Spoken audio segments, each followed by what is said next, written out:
Hello student, after discussing the accounting concepts, accounting conventions and accounting principles, now we are going to discuss our new topic which is accounting standard. Accounting principles, accounting concepts, accounting conventions जो है वो हमने अपने last videos के अंदर discuss कर ली। अब इस चैप्टर का लास्ट जो टॉपिक बचता है वो टॉपिक है आपका अकाउंटिंग स्टैंडर्ड्स। तो हम देख लेते हैं अकाउंटिंग स्टैंडर्ड क्या है, कौन कौन से अकाउंटिंग स्टैंडर्ड जो है वो इंडिया के अंदर वर्क कर रहे हैं, या इंटरनेशनल अकाउंटिंग स्टैंडर्ड जो है वो क्या है। तो वो सारी चीजें हम अपने इस वीडियो के अंदर डिस्कस करेंगे। तो स्टूडेंट सबसे पहले हम अकाउंटिंग स्टैंडर्ड का मीनिंग जो है वो अकाउंटिंग स्टैंडर्ड का मीनिंग हम देख लेते हैं। Accounting standard are a set of guidelines, in short GAAP। Full form क्या है मैंने आपको बता दिया पहले, जनरली एक्सेप्टेड अकाउंटिंग प्रिंसिपल्स। तो accounting standard are a general set of guidelines that are followed for the preparation and presentation of financial statements। तो accounting standards क्या है? अकाउंटिंग स्टैंडर्ड्स वो जनरल गाइडलाइंस है जिनको हम कहते हैं जनरली एक्सेप्टेड अकाउंटिंग प्रिंसिपल्स, जो हम ऑलरेडी डिस्कस कर चुके हैं। वो जनरल गाइडलाइंस है जो कि फॉलो की जाती है किसमें? Preparation and presentation of financial statements. कि जो भी फाइनेंशियल स्टेटमेंट्स यानी अकाउंटिंग के अंदर जो भी हम ट्रांजेक्शंस को रिकॉर्ड करते हैं, फाइनेंशियल स्टेटमेंट्स प्रिपेयर करते हैं, उस प्रिपरेशन में एंड उस फाइनेंशियल इंफॉर्मेशन को प्रेजेंटेशन में, उन दोनों में जो भी अकाउंटिंग स्टैंडर्ड्स या जनरल गाइडलाइंस जो फॉलो की जाती हैं वो जनरल गाइडलाइंस ही आपके अकाउंटिंग स्टैंडर्ड है। मेरे कहने का मतलब स्टूडेंट ऐसा है कि अकाउंटिंग के अंदर जो भी हम ट्रांजेक्शंस को रिकॉर्ड करते हैं उसका एक सिस्टमेटिक वे है, सिस्टमेटिक रूल्स हैं उनके, उन रूल्स के अकॉर्डिंग ही उन ट्रांजेक्शंस को अकाउंटिंग बुक्स के अंदर रिकॉर्ड किया जाता है। तो वो फाइनेंशियल स्टेटमेंट प्रिपरेशन का वर्क हो गया जैसा कि हमने यहां पर लिखा है। देन प्रेजेंटेशन, अब उससे जो भी फाइनल अकाउंट बनेंगे यानी जो भी फाइनेंशियल स्टेटमेंट्स प्रिपेयर होगी उसके लिए भी एक पर्टिकुलर फॉर्मेट है कि आपको उस पर्टिकुलर फॉर्मेट के अंदर ही प्रिपेयर करना है। तो जैसे जितनी भी कंपनीज हैं उन कंपनीज की अगर आप बैलेंस शीट देखेंगे या उनके जो फाइनेंशियल स्टेटमेंट्स वो अगर आप देखेंगे तो वो सारी फाइनेंशियल स्टेटमेंट्स और बैलेंस शीट जो होगी वो पर्टिकुलर एक ही फॉर्मेट के अंदर बनी हुई होगी, जो फॉर्मेट ऑलरेडी पहले से डिसाइडेड है कि आपको इसी फॉर्मेट के अंदर अपने फाइनेंशियल स्टेटमेंट जो है वो प्रिपेयर करनी है।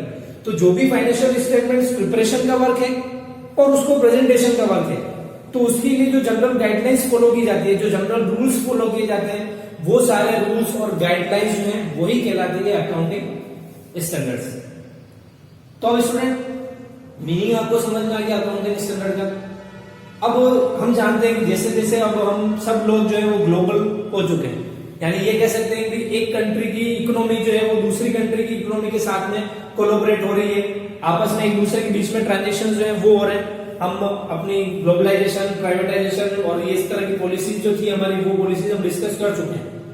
तो ग्लोबलाइजेशन के अंदर क्या हो रहा है, एक कंट्री की इकोनॉमी दूसरी कंट्री की इकोनॉमी के साथ में कोलैबोरेट कर रही है यानी उनके साथ में वर्क जो है वो कर रही है।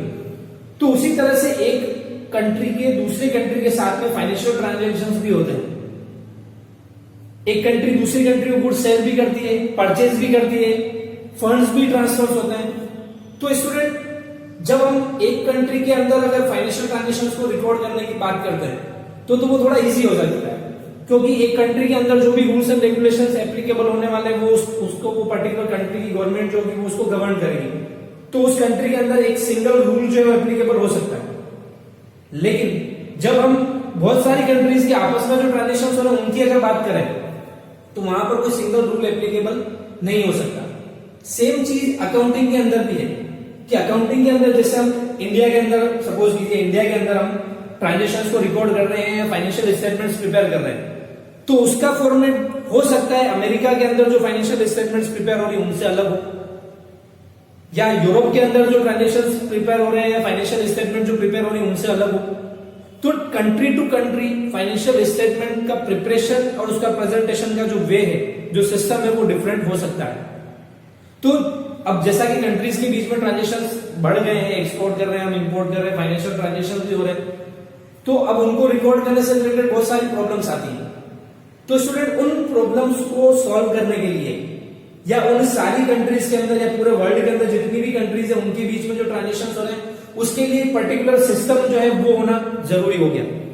तो उसके लिए इंटरनेशनल फाइनेंशियल रिपोर्टिंग स्टैंडर्ड जो है, जिसको हम IFRS कहते हैं, वो इशू किए गए। IFRS जो है वो इशू करता है IASC, international accounting standard committee. ये जो इंटरनेशनल फाइनेंशियल रिपोर्टिंग स्टैंडर्ड्स हैं कौन इशू करता है? IASB, which is formed in 1973। IASB की फुल फॉर्म क्या है? International accounting standard committee.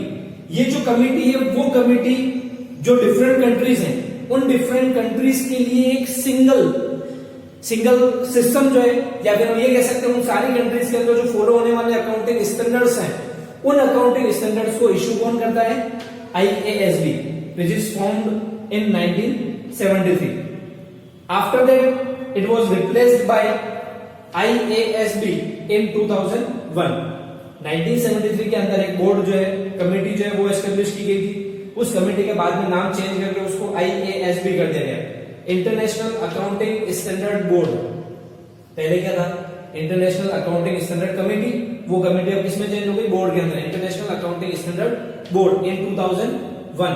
तो ये जो बोर्ड है, ये बोर्ड ही डिफरेंट कंट्रीज के बीच में जो अकाउंटिंग स्टैंडर्ड्स फॉलो किए जाएंगे उनको इशू करने का, उनको रेगुलेट करने का, उनको चेंज करने का वर्क जो है वो करता है, ताकि डिफरेंट कंट्रीज के बीच में जो फाइनेंशियल ट्रांजेक्शन हो रहे हैं, जो स्टेटमेंट्स प्रिपेयर हो रही है, उनको रेगुलेट किया जा सके।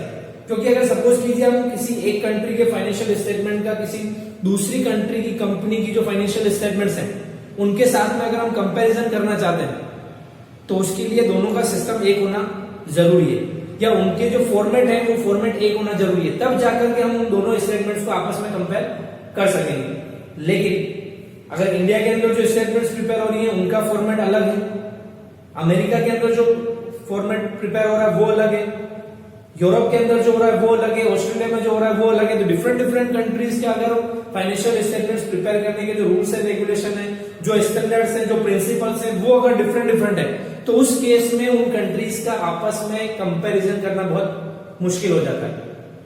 तो इस प्रॉब्लम को सॉल्व करने के लिए ही कुछ ऐसे स्टैंडर्ड, अकाउंटिंग स्टैंडर्ड जो है वो डिसाइड किए गए ताकि इन कंट्रीज का भी आपस में फाइनेंशियली स्टेटमेंट्स, जो फाइनेंशियल स्टेटमेंट्स हैं उनका आपस में कंपैरिजन हो सके। तो उसके लिए कुछ स्टैंडर्ड जो है वो बनाए गए, कुछ गाइडलाइंस, कुछ रूल्स, कुछ रेगुलेशंस, कुछ कोड एंड कंडक्ट जो है वो प्रिपेयर किए गए। तो वो सारे code and conducts, principles prepare करने का वर्क किसका था?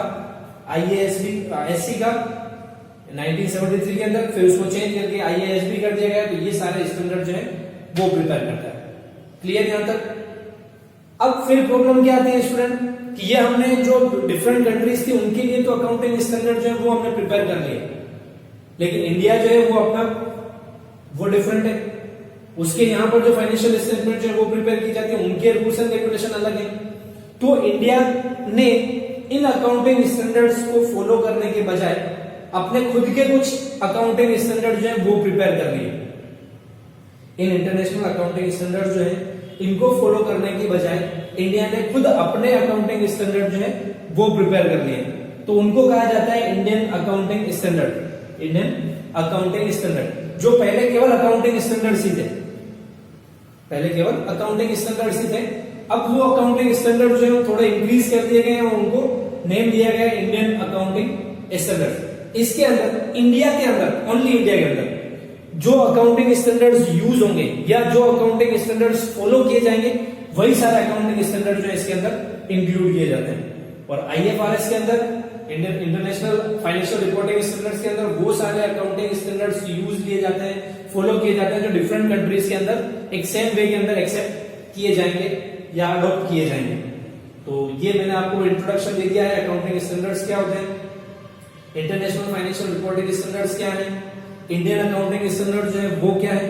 तो स्टूडेंट ये वो सारे गाइडलाइंस हैं जिनको हर फाइनेंशियल फर्म या हर फाइनेंशियल कंपनी या हर बिजनेस ऑर्गेनाइजेशन जो है जिनको फॉलो करती है in the preparation and presentation of financial information.